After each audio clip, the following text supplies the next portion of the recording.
empezamos.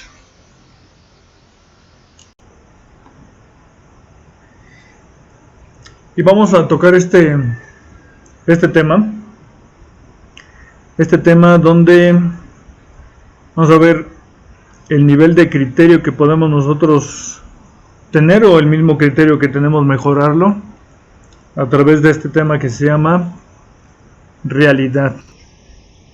En este tema de realidad vamos a empezar con estas imágenes en las cuales, pues de acuerdo con la información que obtenemos, son engaños visuales donde parece que se mueven, parece que están así intactas o pausadas, pero buscándolo en el internet, pues son engaños visuales.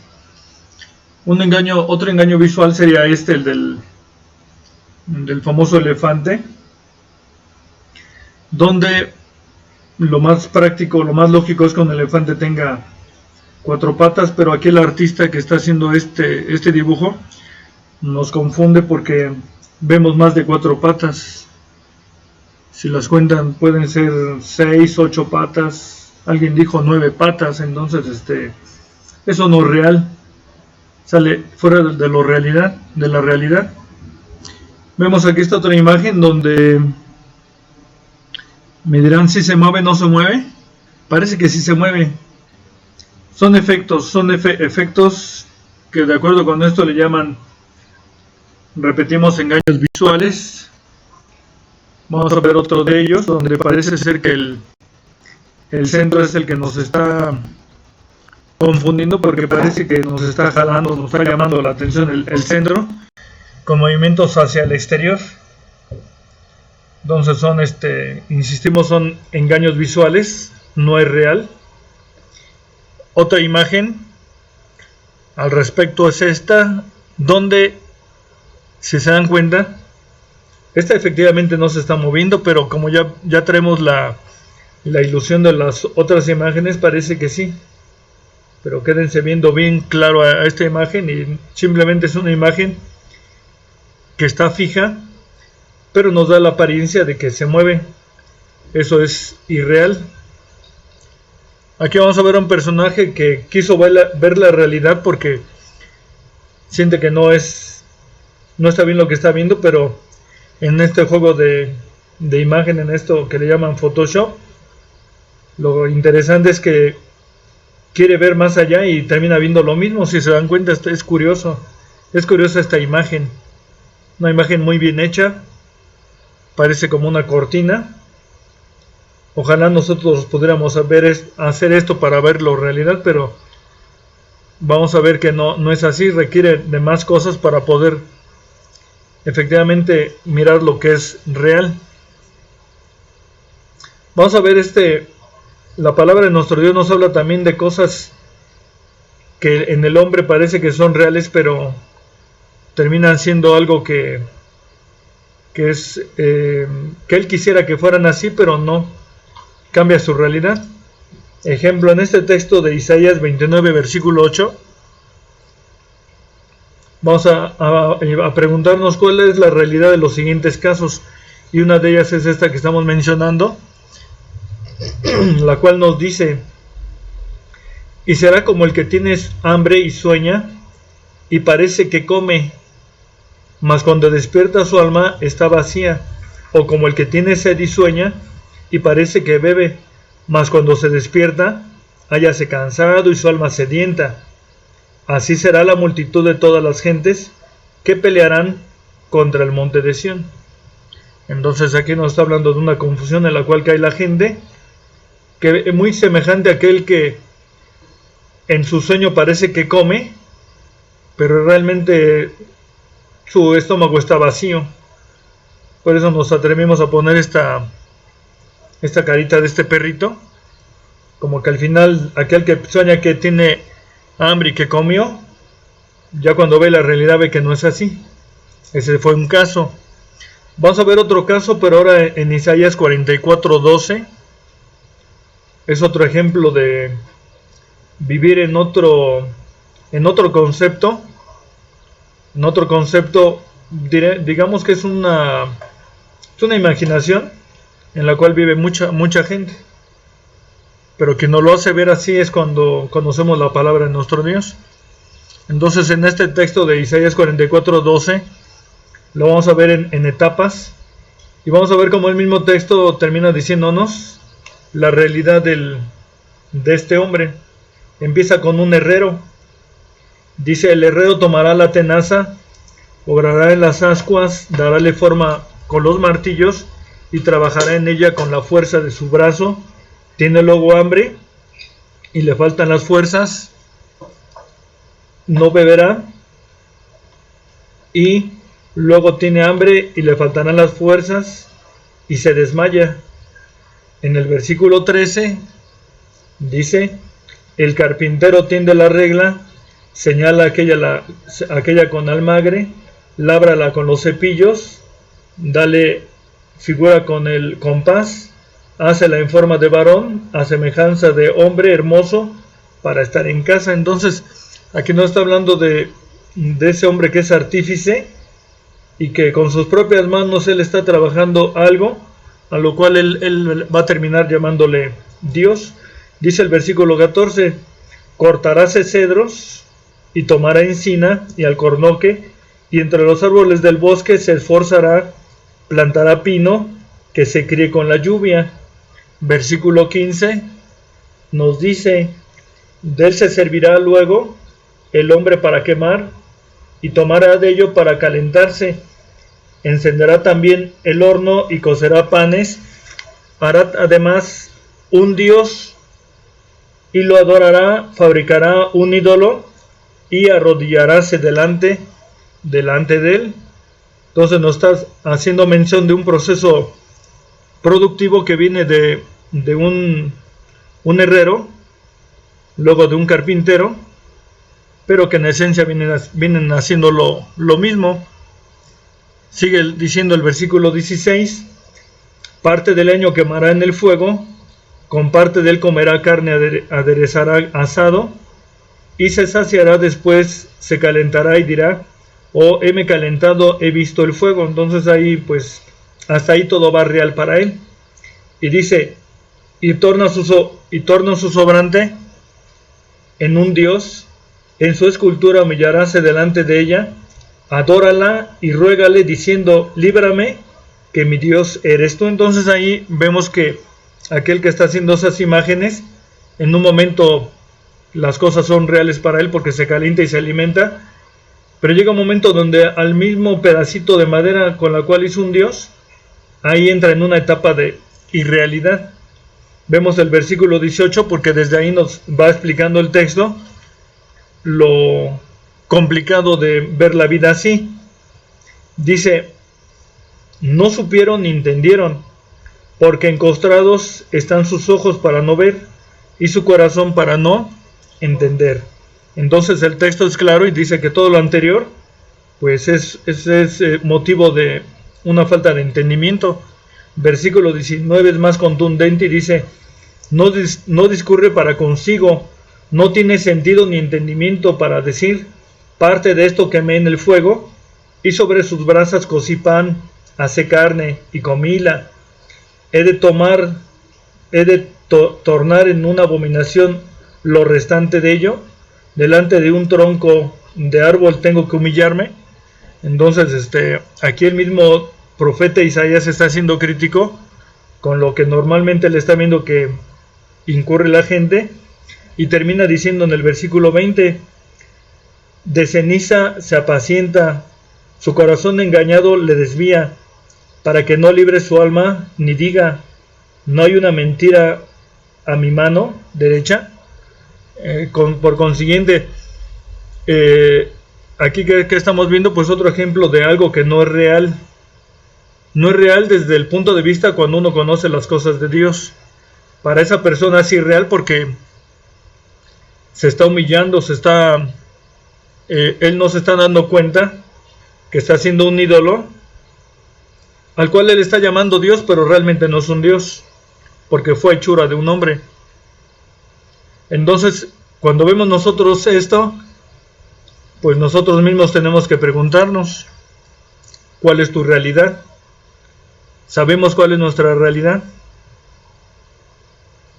Segunda pregunta, ¿qué has hecho para mejorar tu realidad? ¿Seguimos aprendiendo? ¿Nos hemos quedado en nuestro estado de confort? Entonces es interesante esto.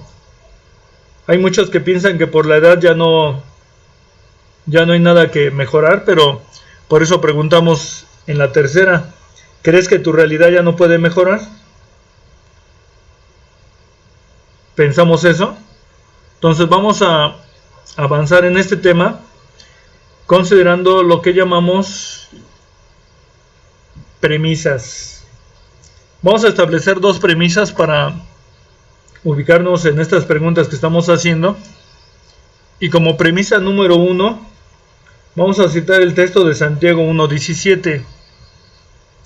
Santiago 1:17 dice: toda buena dádiva y todo don perfecto viene de lo alto, que desciende del Padre de las luces, con el cual no hay cambio ni sombra de variación. Entonces, queremos establecer este texto como una premisa. Queremos establecer, para seguir avanzando, una segunda premisa. En el primero le estamos dando el valor de lo que significa el Dios verdadero. Número 2, que se encuentra en Génesis 18:27, y nos dice: y Abraham respondió y dijo: he aquí ahora me he atrevido a hablar al Señor, yo que soy polvo y ceniza. Entonces estamos viendo dos premisas. En estas premisas estamos viendo el valor de lo que significa ser el Padre, y en otro de lo que es la vida pasajera de un ser humano. Premisa, ¿qué es una premisa? Es una afirmación o idea que se da como cierta y que sirve de base a un razonamiento o a una discusión. Entonces, para nosotros estas dos premisas van a ser fundamentales para poder responder a lo demás. ¿Qué es lo demás? Pues lo que queremos aprender acerca de la realidad. Vamos a considerar lo que dice Miqueas, profeta Miqueas, un profeta menor, capítulo 6 y versículo 8. Este texto lo vamos a ver en 4 versiones, comparándolo para que nos demos cuenta de mejor forma del significado real de este texto. Primero lo tocamos en la versión de las Américas y dice de manera textual: Él te ha declarado, hombre, lo que es bueno y lo que es lo que Él demanda, el Señor, de ti, sino solo practicar la justicia, amar la misericordia y andar humildemente con tu Dios. Entonces, eso nos lo dice en la versión de las Américas. Vamos a ver otra, que es la de Dios habla hoy. Dice: el Señor te ha dicho, hombre, en qué consiste lo bueno y qué es lo que Él espera de ti, que hagas justicia, que seas fiel y leal y que obedezcas humildemente a tu Dios. Entonces también aquí el profeta Miqueas pues ya nos viene diciendo, pero de acuerdo con esta traducción, algo que nos va enfocando mejor a lo que quiere decir el texto. Y aquí ya no está solamente diciendo practicar justicia, sino está hablando de que debemos de ser fieles y leales y con una actitud humilde delante de Dios. Otra versión que nos puede ayudar dice: no, oh pueblo, el Señor te ha dicho lo que es bueno y lo que Él exige de ti, que hagas lo que es correcto, que ames la compasión, que camines humildemente con tu Dios. Entonces aquí lo que nos está ayudando este texto, que en lugar de hablar de misericordia, nos habla de lo que es compasión. Ya nos aclara un poquito más.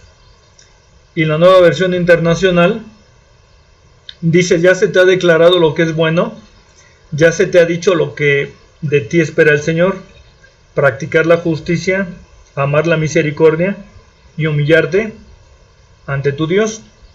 Entonces esta otra versión nos ayuda porque dice: ya se te ha dicho. En las demás decía: Él te ha declarado. o en la otra dice el Señor te ha dicho.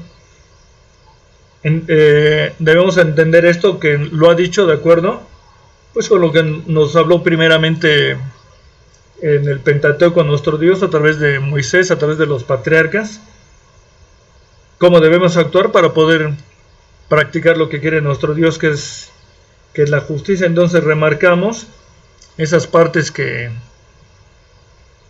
en algún momento determinado pueden sonar un poco complicadas, pero nos dice, vamos a ir más allá del texto todavía para entenderlo mejor. Y en la parte de 6.8 de Miqueas, cuando dice hacer juicio o practicar justicia, de acuerdo con las diferentes versiones. Aquí es interesante ver esto, se emplea el término hebreo, mishpat. Mishpat es un término hebreo, y lo vamos a deletrear este término, que empieza con una letra mem, luego sigue con una shin,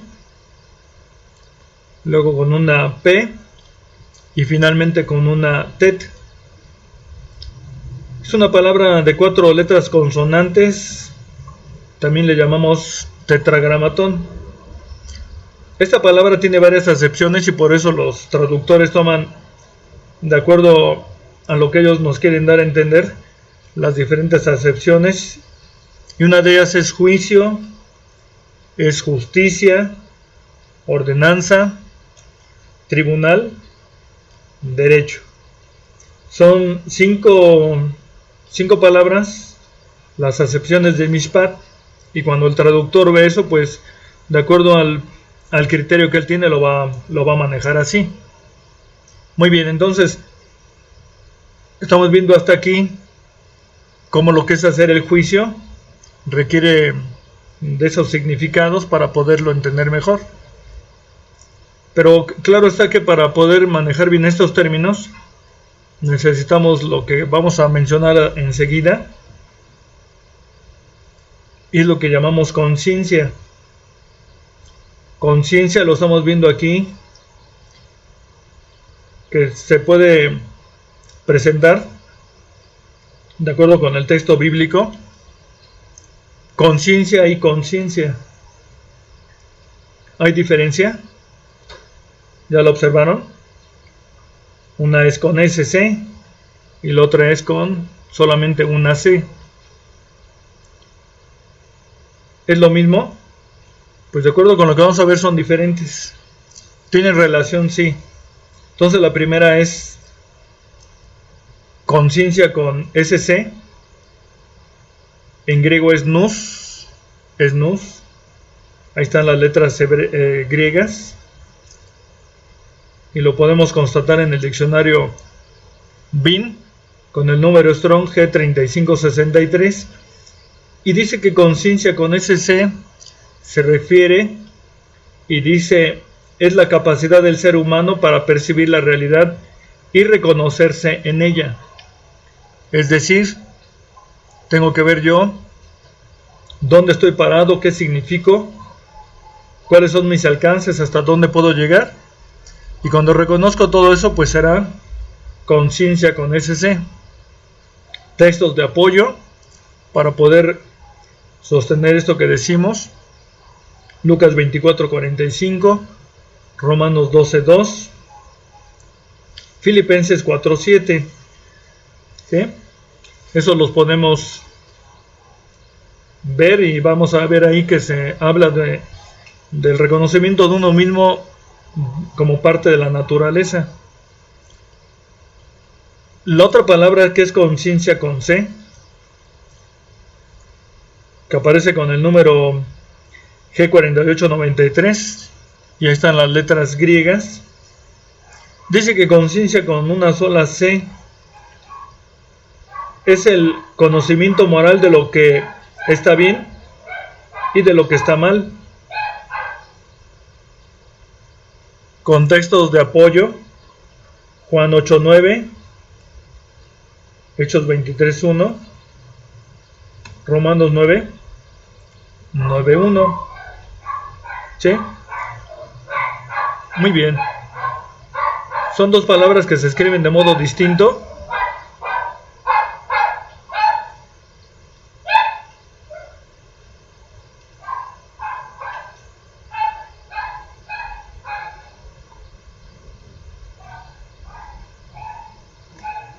Son palabras que se escriben de modo distinto, pero que tienen una relación.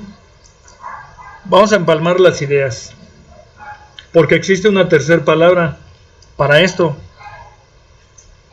que es el juicio. ¿Qué es el juicio? Se trata de una facultad del alma que permite distinguir entre el bien y el mal, o entre lo verdadero y lo falso. Eso es lo que entendemos como juicio. Y lo vemos en Miqueas. ¿Qué es lo que pide de ti? Hacer juicio. Pero vamos a ver que este juicio, con la definición que vimos de conciencia con SC, que es de considerarnos en el entorno y como parte de la naturaleza, es conciencia. Pero también tiene que ver juicio, está ligado con lo que es conciencia, pero con C solamente. ¿Cómo lo podemos corroborar esto? Vamos a considerar el texto de Hebreos, capítulo 5, versículo 14. Y en este texto nos dice: mas la vianda firme es para los perfectos, para los que por la costumbre tienen los sentidos ejercitados en el discernimiento del bien y del mal. Aquí es interesante porque ¿en dónde está la parte que estamos considerando en relación a juicio, conciencia con C y conciencia con SC? Vamos a considerar la siguiente diapositiva para explicar esto que estamos mencionando. Y dice, se refiere a lo que es sentidos. Y vamos a definir qué es sentidos. El texto dice sentidos ejercitados. Vamos a definir qué sentidos. Entonces ya nos estamos encontrando con una cuarta palabra. En la primera era conciencia con SC, conciencia con C. La tercera es con C, es juicio. Y la cuarta, en este caso que estamos viendo, es sentidos. ¿Qué sentidos?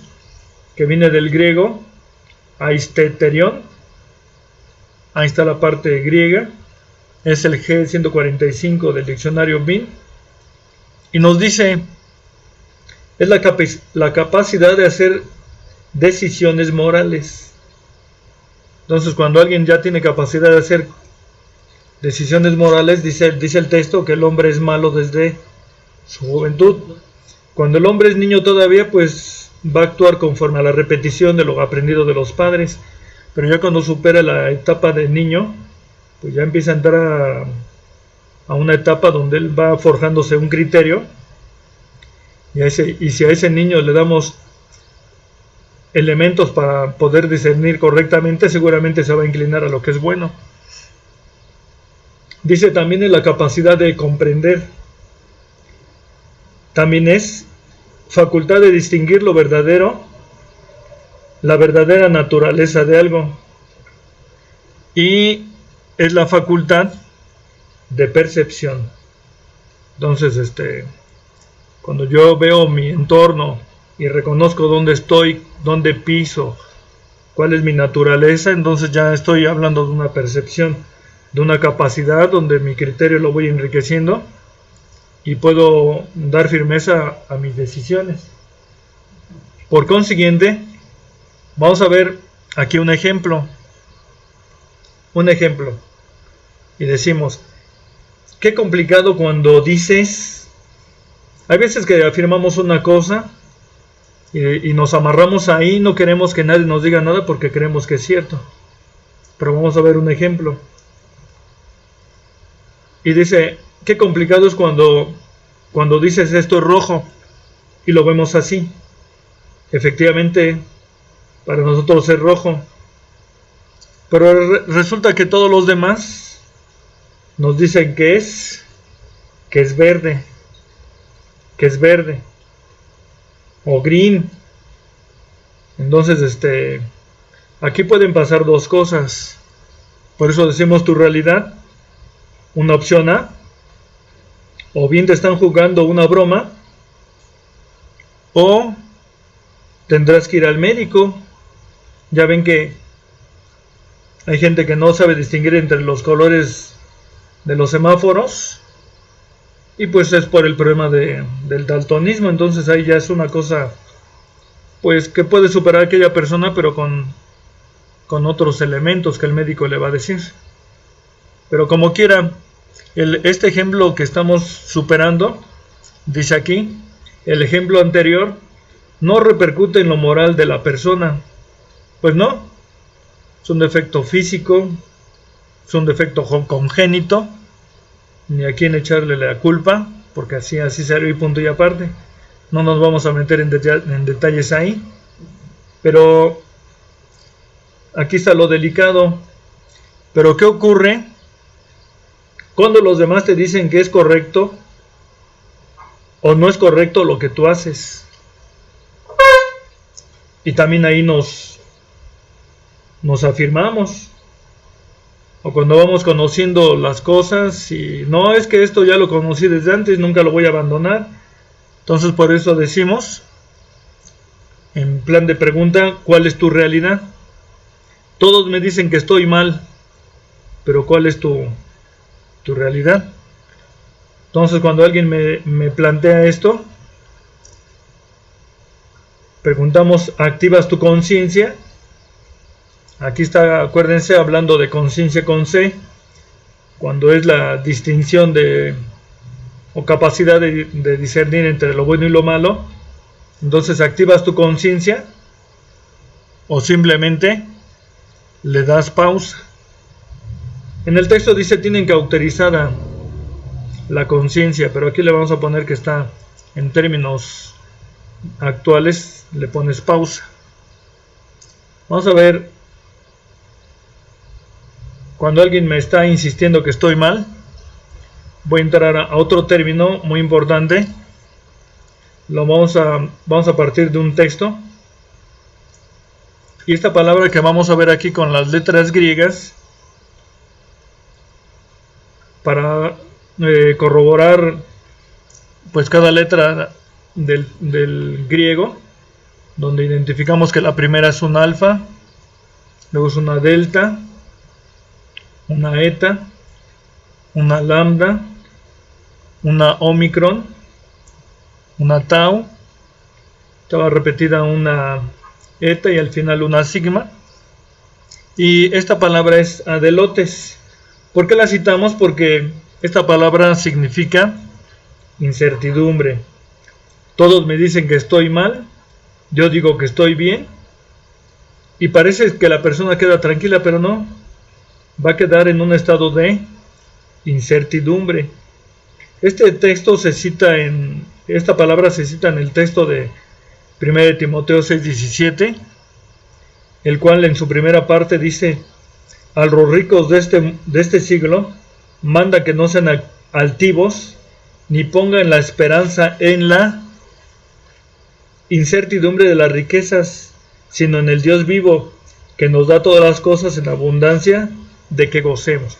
Entonces, quisimos mencionar este texto porque aquí el apóstol Pablo habla de la incertidumbre en la que quedan las personas que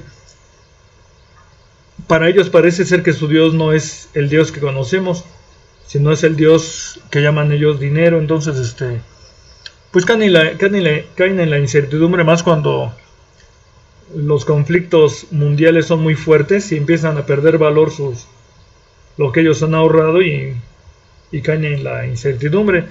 Entonces, ante una incertidumbre así, pues vamos a tener diferentes gestos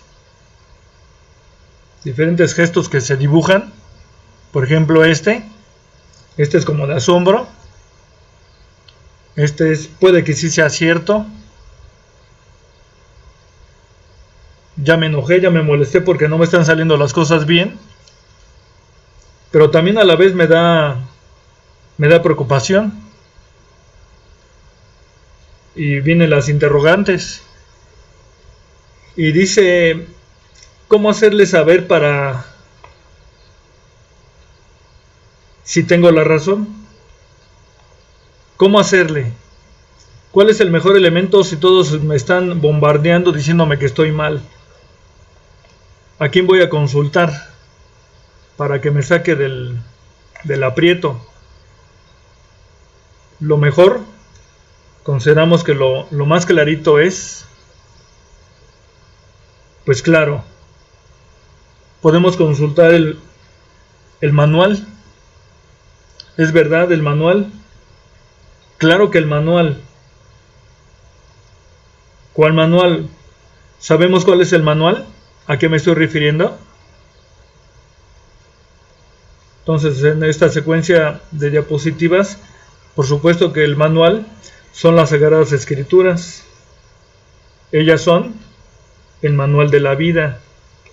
Entonces, en esa situación en la cual todos me están diciendo estás mal y estás mal, pues consulto el manual de la vida y me encuentro con Éxodo 23, versículo 2, donde me dice: no seguirás a los muchos para mal hacer, ni responderás en litigio inclinándote a los más para hacer agravios. De acuerdo con este texto, por supuesto que a través del criterio que yo tenga, tengo que identificar si lo que me están diciendo es inclinándome a algo bueno o algo incorrecto. Y ejemplo, de pronto conozco la palabra de Dios y estoy guardando el sábado. Y me encuentro con la mayoría de personas en el trabajo, en la escuela, con mis amigos, en la cuadra, en otra colonia, y todos me dicen que estoy mal. Pero el manual de la vida, ¿qué me dice? Que estoy bien. Efectivamente estoy bien, y si el manual me dice que estoy bien, ¿por qué hacer caso a las demás personas? O caso contrario, me dicen los demás estás mal, pero yo me aferro y considero el manual de la vida, ejemplo, hablando del robo. Ya ven que hay gente que roba, y a esa gente que roba le dicen que está bien porque le da a los pobres. Y todos los demás me dicen que estoy mal, aunque se lo dé a los pobres. Pero el manual de la vida, ¿qué me dice? Que robar es robar. Que robar es robar y punto y aparte. Entonces ahí definitivamente lo consulto, y si lo que la gente me dice está respaldado con la palabra de Dios, sin duda que tendré que cambiar de actitud. Vamos a ver un texto interesante en Jeremías 20, versículo 7. Y en este texto de Jeremías 27 me dice al inicio, dice: alucinásteme. Versión Reina Valera nos lo dice así. Por el término alucinásteme, podríamos pensar que, por ejemplo, no sé si se acuerdan ustedes de que hay un hongo más bien, que llaman hongos alucinógenos. La gente los busca, y los busca para ver lo no real. O hay gente que recurre a las sustancias tóxicas para alucinarse también. En lo particular siento yo que no está bien ese texto. ¿Por qué? Porque la palabra del Eterno es realidad, y esta no alucina a los entendidos. Si este texto lo vemos en otras versiones, dice: convencísteme. Entonces creo que es más correcto eso que decir alucinásteme. Pero bueno, vamos a ver. Dice aquí: cuando no están desarrollados los sentidos, se corre el peligro de caer en confusión. Eso es importante y delicado, porque en un momento determinado, como dijimos, puedo pensar que esto es de esta manera y me aferro, pero por no consultar el manual de la vida, puedo caer en ese conflicto, en un problema de confusión. Y vemos este texto, dice Isaías 5, versículo 20. Lo vamos a ver de manera fraccionada. Dice, ¿qué aflicción para los que dicen que lo malo es bueno y lo bueno es malo? O sea, lo ven al revés, lo ven de cabeza. Tal vez en un momento determinado así éramos nosotros. Y dice que la oscuridad es luz. O sea, está oscuro y decimos, no, está iluminado. O al revés, y la luz es oscuridad. Luego, hasta el sentido del gusto lo perdemos, que lo amargo es dulce y lo dulce es amargo. Entonces, es complicado esto,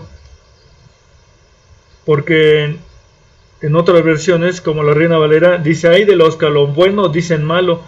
El ay que dice ahí el texto, lo dice porque al final de cuentas, ¿con quién lo vamos a pagar?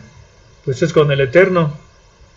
Aferrarnos a algo que está mal y decimos que está bien, o viceversa, es complicado, porque entonces es confusión, y no solamente para nosotros, sino para los que nos rodean. Volviendo al tema de la realidad, también es interesante esto, que hay veces que cuando en un momento determinado queremos darnos fuerza o mejorar nuestro estado de ánimo, también recurrimos a ciertas cosas. Dice aquí, también es cierto que para sentirnos mejor, la autoestima nos ayuda a afrontar el día a día. Ejemplo, ¿qué pasa cuando uno tiene 70 años? La realidad de esa persona es 70, y muchos nos dicen que es una persona cansada, una persona que ya dio todo lo que debe de dar y demás cosas. Pero, ¿qué pasa con aquel que tiene 70? Le recomendamos que piense que tiene 35. Decimos, siéntete joven. ¿Es correcto eso? Vamos a ver qué nos sigue diciendo este tema. Y nos dice, si tienes en otro momento, tienes 60, piensa que tienes 30. Entonces alguien dirá que eso no es correcto. Alguien dirá, no, sí es correcto. Pero vamos a hablar de acuerdo a lo que nos dice el texto. Dice así, esa fue la táctica de Caleb, varón respetuoso del Eterno. Y en estos textos de Josué 14, 12 al 22, es esa parte donde llega Caleb con este varón, Josué, su compañero de viaje de la salida de Egipto, y él está diciendo que él ya tiene 85 años, pero él se siente de 40 años. Y dice, dame la tierra, yo peleé por ella. Y dice, me siento tan fuerte como era cuando salimos de Egipto. Y este hombre, con esa autoestima tan buena que él tenía, pues si seguimos leyendo todos esos textos, dice que sí logró poder poseer esa tierra tan importante. Entonces, la realidad de Caleb era sentirse ya un varón cansado y viejo, pero no. Él se siente joven, fuerte, y le fue bien. Sí, vivió muchos años y fue un hombre muy talentoso en las cosas de nuestro Dios, en la vida natural que llevaba. Su realidad era muy buena. Pero también hay algo, porque si dijimos que aquel que tiene 70 se sienta de 35, o el que tenga 60 se sienta de 20 o de 30, también decimos, y si tienes 20, no pienses que tienes 10. Imagínense, ahí en lugar de mejorar, empeoraría. ¿Sí? De acuerdo al texto bíblico, alguien que tiene 20 ya es una persona madura. Entonces, ya que es mejor tener madurez mental. Por consiguiente, vamos a considerar este texto.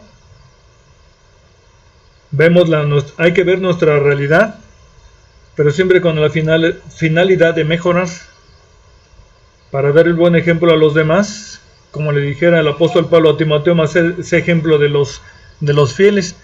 Y dice en 1 Corintios 13:11, versión de las Américas, dice: cuando yo era niño,